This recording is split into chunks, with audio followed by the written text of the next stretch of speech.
بسم اللہ الرحمن الرحیم، السلام علیکم۔ پروگرام جو میں نے دیکھا، میں آپ کا میزبان حافظ مظہر اقبال آپ کی خدمت میں حاضر ہے۔ ناظرین، سیاست جو ہے وہ اس میں کوئی بھی چیز، کوئی بات حرف آخر نہیں ہوتی۔ ماضی میں ایک دوسرے کو گھسیٹنے والے اور ایک دوسرے کے پیٹ سے پیسہ نکالنے والے لوگ آج ایک ٹیبل پر بیٹھے ہیں، اور وہ لوگ جو کہتے تھے کہ میں استعفیٰ دے دوں گا لیکن میں اس بندے کے استقبال کے لیے نہیں جاؤں گا، وہ لوگ ان کے گھروں میں جا کے ان سے بغل گیر ہو رہے ہیں۔ اور اس کے پیچھے کیا ہے؟ صرف اور صرف سیاسی مفادات، اور اس کے علاوہ اور کچھ نہیں۔ آج ہم بات کریں گے ہماری جو تحریک عدم اعتماد اپوزیشن کی طرف سے آ رہی ہے، اس پر بات کرنے کے لیے میرے ساتھ مہمان معروف کالمسٹ اختر گیانی صاحب وہ میرے ساتھ موجود ہیں، ان سے بات کریں گے۔ لیکن ایک بات جو میں اس سے پہلے گوش گزار کرنا چاہتا ہوں، ناظرین، جس طرح میں نے بتایا کہ سیاست میں کوئی بات بھی حرف آخر نہیں ہوتی، اسی طرح بہت ساری باتیں آپ کو اقتدار میں آنے کے بعد آپ کے گلے کا پھندا بھی بن جاتی ہیں، اور بہت ساری باتیں اقتدار میں آنے کے بعد آپ کو اور مضبوط جو ہے وہ کرتی ہیں۔ اسی طرح 2011 میں عمران خان ایک انٹرویو میں انہوں نے کہا کہ ایک وقت آئے گا کہ میں جب اقتدار میں آؤں گا تو یہ ساری اپوزیشن پارٹیاں ایک دوسرے کو گھسیٹنے والی ایک پلیٹ فارم پر اکٹھی ہوں گی اور میرے خلاف احتجاج جو ہے وہ لے کر آئیں گی، جس پر جو موجود اینکر تھی اس نے بڑی بحث کی اور کہا کہ ایسا ممکن ہی نہیں ہے، تاریخ اس بات کو کبھی بھی قبول نہیں کرے گی، وقت قبول نہیں کرے گا، ہماری قوم قبول نہیں کرے گی۔ لیکن انفارچونیٹلی ایسا ہوا اور وقت نے دیکھا، تاریخ میں لکھا جائے گا اور لکھا گیا ہے، اور اب بھی ایسا ہی ہو رہا ہے۔ تو ہم چلتے ہیں اصل پروگرام کی طرف اور اصل بات کی طرف، کہ سب سے پہلے گیانی صاحب سے پوچھیں گے کہ تحریک عدم اعتماد اصل میں ہے کیا؟ بسم اللہ الرحمن الرحیم۔ تحریک عدم اعتماد، جس کو دا ووٹ آف کانفیڈنس کہتے ہیں، یہ جمہوری روایات کا ایک حصہ ہے، ایک ٹرم ہے کہ کوئی بھی وزیر اعظم ہاؤس میں تب تک قائم رہتا ہے، مقبول رہتا ہے، جب تک پوری پارلیمنٹ اکثریت کے ساتھ اس کو قبول کرتی ہے۔ کوئی بھی پارٹی جب اقتدار میں آتی ہے تو وہ اپنی عددی اکثریت کی بنا پر اقتدار میں آتی ہے، اور اسی کے لحاظ سے وہ وزیر اعظم منتخب ہوتا ہے۔ Imran Khan P T I کے ساتھ اور اپنی اتحادی جماعت کے ساتھ اقتدار میں بطور وزیر اعظم نامزد ہوئے ہیں۔ کاف لیگ اور M Q M, B N P اور کچھ 2 آزاد ارکان ان کے ساتھ ہیں، اور اس میں جو پی ٹی آئی ہے اس کی سیٹوں کی کل تعداد 165 ہے، جبکہ اتحادی جماعتیں ملا دی جائیں تو یہ ان کی تعداد بنتی ہے 182۔ اچھا، یہاں پہ ایک معذرت سر، پارٹیوں کی نمبر گیمز جو ہے وہ بتا دیں مجھے کہ جو جتنی بھی اپوزیشن ہے یا جتنی بھی موجودہ پارٹیز ہیں ان کی نمبر گیمز کیا ہے؟ جی، میں اسی طرف آ رہا ہوں کہ پارلیمنٹ میں جو عمران خان ہیں یا پی ٹی آئی کی گورنمنٹ ہے، ان کی تعداد بنتی ہے 182۔ ٹھیک۔ جبکہ اپوزیشن جو ہے پیپل پارٹی اور نون لیگ، جو دونوں جماعتیں اور کچھ جے you I Fazal Rahman group 2 آزاد ارکان کے ساتھ مل کر ان کی تعداد بن جاتی ہے 165۔ اور عمران خان اپنے اکثریت کے لحاظ سے اور جو اتحادی جماعتیں ہیں ان کے حساب سے پارلیمنٹ میں اکثریت رکھتے ہیں۔ اب ووٹ آف کانفیڈنس کا مطلب یہ ہے کہ اپوزیشن اپنے 165 ووٹ ملا کر کچھ دوسرے گورنمنٹ کے لوگوں کو خرید کر اپنے ساتھ ملا کر نمبر گیم پورے کرنا چاہتی ہے۔ 182 ووٹ گورنمنٹ کے ہیں، اگر ان میں سے 10 ووٹ اپوزیشن گرا لیتی ہے فارورڈ بلاک کی صورت میں، جہانگیر ترین کی صورت میں، یا اسے کسی اور ذرائع سے ملا لیتی ہے، تو گورنمنٹ کی جو مطلوبہ تعداد 182 نہیں رہتی، تو اس کا مطلب ہے کہ پارلیمنٹ میں عمران خان کو بطور وزیر اعظم اکثریت حاصل نہیں ہے، لہذا ہاؤس میں وہ وزیر اعظم کے عہدے کے قابل نہیں ہیں اور وہ اپنے عہدے سے نائل ہو جائیں گے یا اپنے عہدے سے ہٹ جائیں گے، اور ہاؤس جو ہے ایک نئے آدمی کا بطور وزیر اعظم انتخاب کرے گی اور وہ اپوزیشن میں ہوگا۔ اچھا، اپوزیشن ایک طرف تو کہتی ہے کہ ملک کا دیوالیہ ہو گیا اور ہم بالکل بھی نہیں چاہتے کہ 5 سال سے پہلے اس حکومت کو چھیڑا جائے یا اس کے خلاف جو ہے وہ عدم اعتماد کی تحریک چلائی جائے۔ یہ ان کے جو لوگ ہیں، اسپوک پرسن ہیں پاکستان مسلم لیگ نون کے، وہ وقتاً فوقتاً اس طرح کے بیانات جو ہے وہ جاری کرتے رہتے ہیں۔ اگر اپوزیشن کی جماعتوں کی بات کریں، دونوں جماعتیں پاکستان مسلم لیگ نون اور پاکستان پیپلز پارٹی، یہ دونوں جماعتیں اتنی جلدی میں کیوں ہیں اور کیا یہ اپنے مقصد میں کامیاب ہو جائیں گے؟ 3 آسپیکٹس ہیں تحریک عدم اعتماد کے اور اتنی جلدی کے۔ ایک تو یہ ہے کہ عمران خان نے حالیہ دورہ کیا ہے چائنا کا، جس کی امریکہ کو بہت تکلیف ہوئی ہے، اور چائنا نے وزیر اعظم عمران خان کا جس طریقے سے استقبال کیا، جو استقبال کیا اور جو معاہدے سائن کیے، مستقبل کی جو سرمایہ کاری کے جو پلان ترتیب دیے گئے، وہ امریکہ کے لیے ناقابل برداشت ہے۔ اس کے ساتھ ہی عمران خان پاکستان سے واپس آ کے دورہ مکمل کر کے، اس کے ساتھ ہی پیوٹن روسی صدر نے عمران خان کو بلا لیا ہے کہ آپ میرے ملک کا بھی دورہ کریں۔ رشیا جو ہے وہ پاکستان کو اور خصوصاً عمران خان کو اپنی ماضی کی اہمیت سے زیادہ اہمیت دینا چاہ رہا ہے، اور عمران خان رواں ماہ ہی روس کے دورہ پر جا رہے ہیں۔ 23 سال کے بعد عمران خان پہلے سربراہ حکومت ہیں پاکستان کے جن کو رشیا نے آج خود دعوت دی ہے اور وہ رشیا کا دورہ کر رہے ہیں 23 سال بعد۔ 23 سال کے بعد یہ پہلے حکمران ہیں جو روس کا باضابطہ طور پر دورہ کر رہے ہیں اور ان کی دعوت پر کر رہے ہیں۔ نمبر 1 تو یہ تھا۔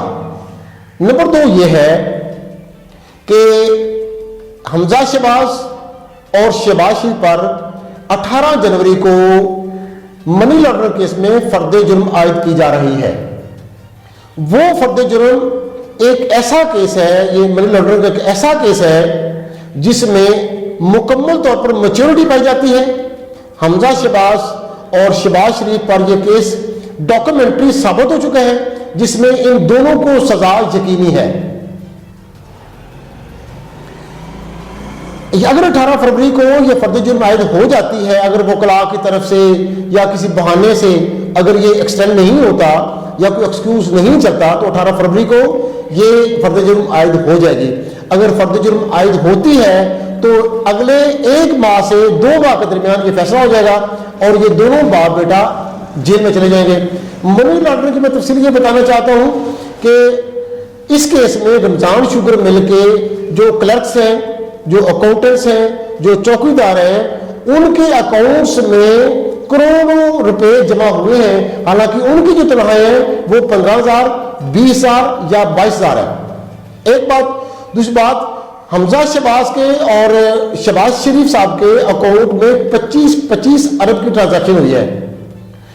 دونوں باپ بیٹا باری باری نیب کو یہ جواب نہیں دے سکے کہ یہ 25 ارب کی جو رقم ہے یہ کس مادے میں آئی ہے، کس نے بھیجی ہے، کہاں سے آئی ہے، یا اس کا لیگل پوائنٹ کیا ہے، اور دونوں نے اس کا کوئی جواب نہیں دیا اور یہ صرف یہی کہتے رہے ہیں کہ ہم تو ملک کی خدمت کرتے رہے ہیں اور ہم سیاستدان ہیں، ہمارے اکاؤنٹ میں یہ رقم کس نے بھیجی ہمیں کیا پتا، ہم سیاستدان ہیں، پارٹی کے سربراہ ہیں، ایک فیملی ہے، ہمارے اکاؤنٹ میں اگر کسی نے رقم بھیج دی تو ہم اس کا کیا جواب دے سکتے ہیں۔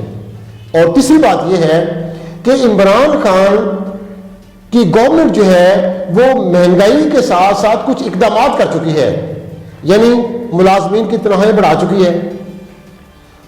دوسرے لیول پر جو ہیلتھ کارڈ ہے اس کی وہ سہولت دے چکی ہے، تقریباً آدھے پنجاب کو دے چکی ہے، باقی پنجاب کو یہ مارچ کے اینڈ تک یہ سہولت دے دیں گے۔ اور ہیلتھ کارڈ کی وجہ سے عوام میں جو خوشگوار ماحول پایا جاتا ہے، عمران خان کو سوشل میڈیا پر جو لوگ دعائیں دے رہے ہیں اس سے عوام کا عمران خان کی طرف جو ماحول ہے وہ بہت خوشگوار جا رہا ہے۔ یہ تین چیزیں ہیں. ایک طرف تو امریکہ اور عالمی طاقت جو ہے وہ چائنا اور روس کی طرف جو جھکاؤ ہے وہ اس کو برداشت نہیں کر رہی. دوسری طرف جو اپوزیشن ہے وہ اپنے مقدمات اور جلد آنے والے مقدمات کی وجہ سے عمران خان سے نجات حاصل کرنا چاہتی ہے. اور تیسری بات یہ ہے کہ اپوزیشن یہ سمجھتی ہے کہ بہت سی مشکلات کا سامنا کرتے ہوئے عمران خان اب ایک ٹریک پہ آ چکے ہیں. اگر مستقبل قریب میں چائنا کی طرف سے سرمایہ کاری مل جاتی ہے, اتنی زیادہ سرمایہ کاری مل جاتی ہے, روس کی طرف سے کچھ ایسے پوائنٹس مل جاتے ہیں, تو مستقبل قریب میں اٹس مین کے 2-3 ماہ میں پاکستان کی اکانومی جو پہلے ہی دنیا میں بہترین اکانومی تسلیم کی گئی ہے یا مانی گئی ہے, اس کو پر لگیں گے. اور یہ جو ایک مہنگائی کی وجہ سے عوام میں یہ تاثر پایا جا رہا تھا کہ یہ ظالم ہیں, یہ نااہل ہیں, یہ نالائق ہیں, اس کو کور کر لیا ہے گورنمنٹ نے, اور یہ اثر ضائع ہو جائے گا. اور وہ اثر ضائع ہو گیا, اگر 1.5 سال ان کو مزید جو رہتا ہے وہ مل گیا, تو یہ دونوں جماعتیں یہ سمجھ رہی ہیں کہ ہمارا تختہ ہو جائے گا, لہٰذا یہیں پہ کسی نہ کسی طریقے سے اس گورنمنٹ کو ختم کر دیا جائے. اچھا, عمران خان اس تحریک سے کیا اثر لے رہے ہیں؟ عمران خان اس تحریک سے بالکل خوف زدہ نہیں ہے. اس کی 2 وجوہات ہیں. ایک تو وہ یہ سمجھ رہے ہیں, وہ یہ جانتے ہیں, بلکہ عام آدمی جانتا ہے کہ یہ ان کا وقتی اتحاد ہے. اس کے پیچھے نہ تو پیپلز پارٹی میچورٹی دکھا سکتی ہے, نہ ہی نون لیگ میچورٹی دکھا سکتی ہے. اگر ووٹ آف کانفیڈنس پر دونوں جماعتیں اتفاق کر بھی جائیں تو یہ جو اگلا پوائنٹ ہے کہ کون بنے گا وزیر اعظم, اس پہ دونوں جماعتیں جو ہیں وہ پھر بکھر جائیں گی. کیونکہ نون لیگ چاہتی ہے کہ شہباز شریف عبوری وزیر اعظم بنے, 3 ماہ کے لیے وزیر اعظم بن گئے, اور اس کے بعد الیکشن کروا دیں. جبکہ پیپلز پارٹی چاہ رہی ہے, زرداری صاحب چاہ رہے ہیں کہ وزیر اعظم بلاول بنے اور یہ ٹینیور پورے کا پورا مکمل ہو. اس کی وجہ یہ ہے کہ سندھ میں جو پارٹی کی گورنمنٹ ہے اس کے معاملات اس حد تک تلخ ہو چکے ہیں کہ ان کے منصوبے اس قدر نامکمل ہیں کہ عوام میں ان کی جو ہے وہ پذیرائی جو ہے وہ بہت کم ہے, اور عوام کو وہ ڈلیور ہی نہیں کر پا رہے ہیں. اور نیکسٹ جو 1.5 سال ہے اس میں وہ ڈلیور کرنا چاہتے ہیں. جبکہ نون لیگ چاہتی ہے کہ فوری الیکشن ہو جائے. عوام کا رجحان عمران خان کے خلاف ہے, اور فوری الیکشن ہو جائیں تو نون لیگ کے حق میں کچھ حد تک جو تاثر جا رہا ہے عوام کا وہ بہت بہتر ہے. تو کیوں نہ فوری الیکشن کر کے اس کو بہتری اپنا کیا کہتے ہیں بہتری مل جائے اور ان کو ہمدردی کے ووٹ مل جائیں. لیکن اس پوائنٹ پہ کہ کون بنے گا وزیر اعظم, دونوں جماعتوں کے درمیان ایک خلا جا رہا ہے, ایک ٹسل جا رہی ہے, ایک بحث جاری ہے. اور اس بحث کا عمران خان اور ہم بھی سب لوگ یہ سمجھ رہے ہیں کہ دونوں جماعتوں کے درمیان کوئی نتیجہ نہیں نکل سکتا. اور دوسری بات یہ ہے کہ عمران خان یہ سمجھ رہے ہیں کہ اگر ان لوگوں نے بہت جلدی دکھائی ووٹ آف کانفیڈنس پر یہ متفق ہو گئے تو عمران خان کچھ اور قدم اٹھا جائیں گے, جس کے لیے عمران خان کسی حد تک اپنا ہوم ورک مکمل کر چکے ہیں.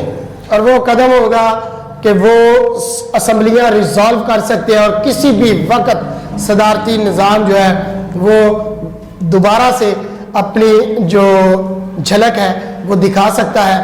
کیونکہ جو لوگ موت سے نہیں ڈرتے وہ پھر کلمہ حق جو ہے وہ کہنے سے بھی نہیں ڈرتے. جی مدر صاحب کا کوئی خوف نہیں ہوتا. جی مدر صاحب جو آپ نے بات کی ہے میں اس بات کو تسلیم کرتا ہوں, ایگری اس بات سے کہ عمران خان کو کسی حد تک حکومت جانے کا, حکومت چھوڑنے کا کوئی غم نہیں ہے, کوئی اندیشہ نہیں ہے. وہ کسی بھی وقت اسمبلیاں ڈیزالو کر سکتے ہیں, اسمبلیاں کروا کر اسمبلیاں ڈیزالو کر کے نئے الیکشن کروا سکتے ہیں. لیکن یہ جو صدارتی نظام والی بات ہے اس کو آپ ہاں بھی کہہ سکتے ہیں نہ بھی کہہ سکتے ہیں. اس کی وجہ یہ ہے کہ عمران خان جو سوچتا ہے وہ کسی کے ذہن میں نہیں ہوتا. عمران خان گورنمنٹ میں آ جائے گا یہ کسی کو یقین ہی نہیں تھا, وزیر اعظم بن جائے گا یہ کسی کو یقین ہی نہیں تھا, بلکہ یہ لوگ کہتے تھے کہ عمران خان کے ہاتھ میں وزیر اعظم کی لکیر ہے ہی نہیں. لیکن عمران خان وزیر اعظم بنے اور عمران خان جو سوچتے ہیں جو کریں گے جو کرنا چاہتے ہیں اس کے متعلق کوئی آدمی گمان تو کر سکتا ہے لیکن اس کو سمجھ نہیں سکتا۔ اس کے ساتھ ہی ہمارے پروگرام کا وقت ختم ہونا چاہتا ہے۔ ناظرین ایک بات آپ بھی سمجھ لیجئے، جو ورکرز ہیں ان کے لیے میرا خاص میسج ہے کہ جب یہ تحریک عدم اعتماد آ رہی ہے اور وہ لوگ جو اسٹیج پر کھڑے ہو کے ٹی وی شوز میں بیٹھ کے ایک دوسرے کا تیا پانچا کیا کرتے تھے، ایک دوسرے کے گریبان پھاڑتے تھے، ایک دوسرے کے پیٹ پھاڑتے تھے، ایک دوسرے کو سڑکوں پہ گھسیٹتے تھے، آج وہ مفادات کی خاطر ایک پلیٹ فارم پر موجود ہیں اور بغل گیر ہو رہے ہیں۔ تو ہم اور آپ یہاں پر جو ورکر ہیں وہ ایک دوسرے کو سیاسی جو رکاوٹیں ہیں اس کو ذہن میں رکھتے ہوئے، سیاسی خلشوں کو ذہن میں رکھتے ہوئے، سیاسی عداوتوں کو ذہن میں رکھتے ہوئے ایک دوسرے کا جینا حرام کر دیتے ہیں۔ اس سے سبق سیکھیے اور اپنے جو ورکر حضرات ہیں وہ آپس میں پیار محبت سے رہیں، کیونکہ سیاست میں کچھ بھی حرف آخر نہیں ہوتا۔ اپنا بہت سارا خیال رکھیے گا۔ آئندہ تک کے پروگرام کے لیے اجازت دیجیے۔ پاکستان زندہ باد، پاکستان پائندہ باد۔